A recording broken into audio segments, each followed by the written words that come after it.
Pierce?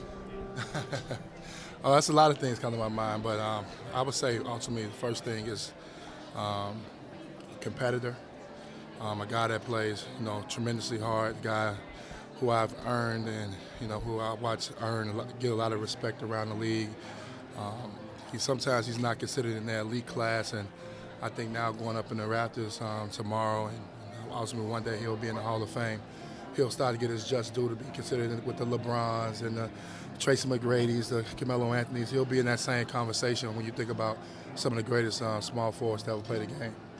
Remember when I think it was when you guys beat Philadelphia in that first 5-game series, and you guys finally made it back, and I think Paul had 48 that night. I think afterwards you said we're co-stars. It was kind of the first time you kind of gone there. We're co-stars. He's 1A, I'm 1B. What was that realization for you that this guy was not only on your level, but this guy was one of the great players in the NBA?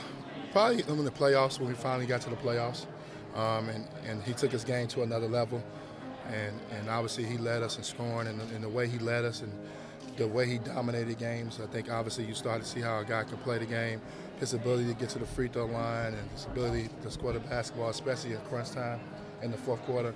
I think if that's one thing that kind of stands out to me is that how he played in the fourth quarter was tremendous.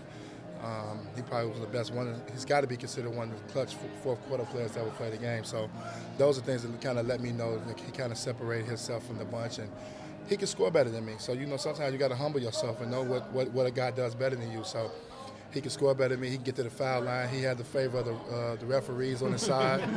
So we try to ride that out. You also sat next to him, I believe, at the podium when he had the head wrap going on after that Pacers game. How have you seen him? How did you see him kind of grow and mature as a person and a player to the point where he had stuff like that from time to time, and then he wins a championship? I think when he came in, when you think about when he came in, Paul should have been the top 5 pick. I think he slid to 10, and luckily, the Celtics was able to get him. Just to see him progress from that point in 98 to 98, I think 98 when he got drafted, to see him progress from that, to have some trials and tribulations that he had off the court, and then just to stay focused on his craft and just being in the battles and wars with him, knowing how much work and how hard he worked every day to become the player that he was today. The one thing that I always remember and I always like to share with people is that he wasn't scared of nobody. He wanted to play against the best. He wanted to guard the best.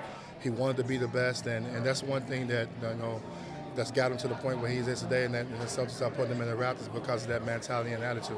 Antoine, what do you think of all those numbers when you were a player, when you looked up and saw Red and Russell and Havlicek and Kuzi, and now to see 34 up there as well? That's something that I probably would try. I'm gonna share with Paul. Something that he needs to take from this moment.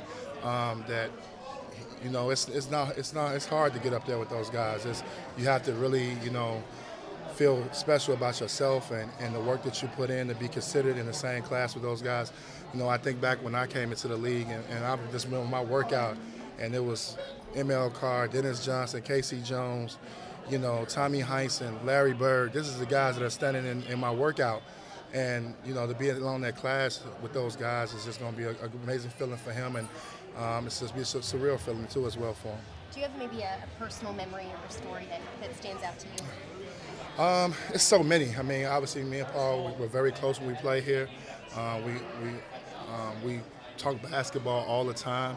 I think, obviously, the one that stands out is just a memory. Let me chew him out, let me curse him out, and then going out there and performing in the fourth quarter in the Eastern Conference Finals. That's always going to stand out to me, because a lot of people don't understand that the work ethic that we put in and what we were trying to do at that time to get the Celtics back on the map, and to see him do that. And then also win a championship in 2008, was so happy for him, because I know how hard he worked and how bad he wanted it.